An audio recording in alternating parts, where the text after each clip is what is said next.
Hey everybody, it's Jennifer Roberts here, Pod Queen. Did you like that? Can I do it? Yeah. Pod Queen. It's pretty good. Echo. Yeah. Yeah. Imitation, highest form of flattery. We have it right here. All right. So I have Misty with me today. And Misty, tell us who you are. Okay. Beautiful. That's what she is. Beautiful. We need to say this isn't a dating show. So if you think you can call in and ask her out, you cannot, right? Yeah.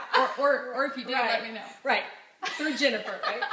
So, okay, so I'm Misty Yeah, Honnold. Misty Honnold. Sorry, I forgot to say your name. Yeah, that's okay. I am the director of a nonprofit organization that reaches out to single mother families. Wow. I am a single mother. I have 4 children. That's like my highest claim to fame. And they're amazing. They kids. are pretty amazing. It's true. Yeah, I mean, if they weren't, I would be honest. Yeah, I agree. They are off the charts. So they're 27 down to 16 right now. Wow. And I guess that's about it in a nutshell. Yeah, so you do a single mom ministry. Mm-hmm. Yes. And how long have you been doing that? We've been doing it probably about 6 years unofficially. Yeah.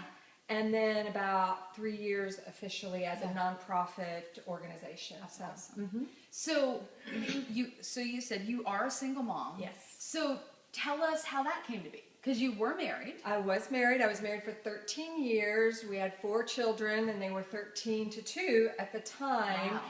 And their dad just made some choices that took his heart away from the family, Yep. and which happens. And so I found myself with 4 children. And yeah, so It's devastating. it's traumatic, and anyone who pretends that it's not, I think, is not living in reality. Yeah, You know, there's a reason that the Lord says, "I hate divorce." It is. It's a tear. It's It's a pain that was never meant to be. no. So it's so deep and messy. And even in cases, you know, of abuse and things like that, it's still even though it's necessary, it's still very traumatizing and painful. So did you experience depression and hopelessness or anything like that, or? Well, yeah. I mean, there were days that I did not want to get out of bed. Yeah. And when you have 4 children, that's the only motivation to get me out of bed. You know, a 2-year-old has to be taken care of. Yeah. And so, of course, I had many days of depression and hopelessness. Yeah. And, you know, just fighting continually for that place of where is my hope and how do I move on and who am I? I mean, I think that was the biggest struggle is, you know, all of a sudden you wake up one morning and you're going, I am no longer a wife. And, you know, in my case, there were questions as to, you know, whether, you know, legally where the kids were going to be. Wow. And so it was even, am I going to be a mother, you know? And so after pouring yourself out for 13 years, yeah. then suddenly you're facing a situation you never thought you'd face. Right. And you find out too, I mean, this was, you know, one of the things, I found out where my identity was wrapped up. Which wasn't the Lord. Right. It was in who am I as a wife and a mom and, you know, creating this facade of who I am. Perfect family. Right. So obviously we weren't. But so anyway, so it was a journey into discovering who I am, who the Lord is. So. Wow. So, and then you're having to shepherd your children's heart through all this. Yes. And I mean, I can't even imagine, because you want them to still love their dad. Yes. So you have to shepherd the heart in a way that dad is still a good guy. Yes. Wow. Yes. Complicated. Yeah. And I didn't always do it well. Who would? You know, I mean, just being Who would? honest with you, I didn't do it well all the time. And I still need the grace of the Lord to do that. But it's not about dad being a good guy. It's, you know, we all make mistakes and we all have free will and we all make choices. Right. And understanding the consequences of choices. And, you know, and so my children grew up understanding their choices don't just affect them. Yeah. Their choices will affect other people who love and care for them. Right, right. And so anyway, so that's good. Choices for the good or choices for the bad. Right, So, right. and we're still learning that. It's a life skill. Yeah. I'm still learning. Yeah, yeah. I had that discussion with my 16-year-old son just Yeah. last night. I think we talked about choices and Yeah, the yeah, consequences. all of that. Yeah. So how have you become hopeful and vibrant? Because from my perspective, I look at you, I see a beautiful, centered woman who walks in peace and joy. Yeah. And so what you just described is the opposite of what I'm seeing. So what has been done behind the scenes that has produced the fruit I see in your life? Thanks. You're welcome. Thank you. Thank you.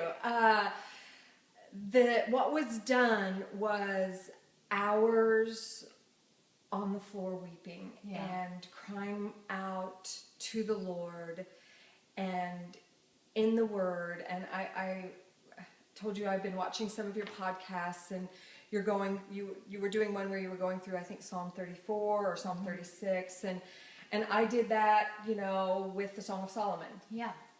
You know, the whole book, 4 years. Yeah. I spent just reading over the Word, trying to understand who is God. Yeah.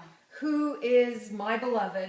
Who is this one that says he fights on my behalf? Yeah. Who is he? Who is the one that leaps over the mountains and climbs on the hills? And what's he say about me? Because I needed to know who he was and what he said about me to believe it. Yeah. Because, you know, not only had my husband rejected me, my father, you know, I grew up in a single parent family, and so my life was about being abandoned and rejected by the very men that are supposed to protect and defend you. Right. And so needless to say, my perspective of God was a little bit skewed, you know? Yeah, understandably so it takes time right. to really wrestle through those things with the Lord. Yeah. And that's what I did. I'm thankful that the Lord made me the way I am. I'm tenacious and, you know, Did we already say beautiful? Oh, okay, you can say it again. So pretty. Thanks. And so when the Word says these things, I'm like, okay, this is what the Word says. Right. This is who you are. Show me. Right, that's good. You say you're God. I need God. Be God in my life. Yeah. You say you're Father. Okay. Be Father. Right. Because I don't want to be Father right now. I'm tired and I'm worn out, and so be Father. Right. And so over and over again, he showed me who he was. I didn't have to wake up one morning and go, oh, I believe, you know, right. I'm this superwoman that believes in the Lord. It was a process of discovering who he was and who he said I am, and choosing daily to believe that. So how would you say, or what would you say to someone that's watching right now and they're in the raw phase of, are you kidding? How will I ever get to look like that? What's the timeline for them? What's hope for them? How do they carry their heart? Well, in a minute. Yeah. One reason that we have the ministry is we want the timeline to be much shorter than it was for me. That's good. You know, I mean, I really believe that community and walking with others who are further along in the journey that you are vital in pursuing wholeness and healing. And so, I forget your question. The timeline. You answered that question. Yeah. For those that are maybe steeped in hopelessness. That's it. I want to say just be real. Yeah. That's hard to do in the church today. Yeah. It's really, really hard. And I discovered it was hard. People really don't want so find someone, ask safe. the Lord for someone, because he wants that for them. Yeah. He wants that for you. That you can be safe and you can be real with. It's not going to try to fix all your problems. Right. I didn't need someone to fix all my problems. I just needed someone that I could whine and complain to. And most of the time, it was the Lord. Yeah. It really is him. Learning how to grieve and take those things to the Lord That's is good. vital. So I'm sure people that are watching are going, oh, talk more, talk more. Okay, well, here's the good news. Misty is starting a video podcast like this one with the primary audience being single moms. Yeah. So she's going to address these kinds of subjects among many more. Yes. Devotionals, probably, I would Yes, imagine. and just And prayer and all of that. So tell us the name of your website and when we can expect to see your video podcast. Okay, the video podcast will hopefully be launched first part of January. 2013. And it's going to be called Mocha Moments for Single Moms. Nice. So grab your coffee or your water or whatever So and join us for 10 minutes a day or a week. And then the website that you can go to is www.mountainofmyrrh.com. And we have a Facebook page by the same title. You can look up me, Misty Honnold, on Facebook. And so if you start to plug into us now, then you'll get notification when we launch. So single moms, you're not alone. There's hope for you. Amen. There are resources for you, and you will be vibrant again.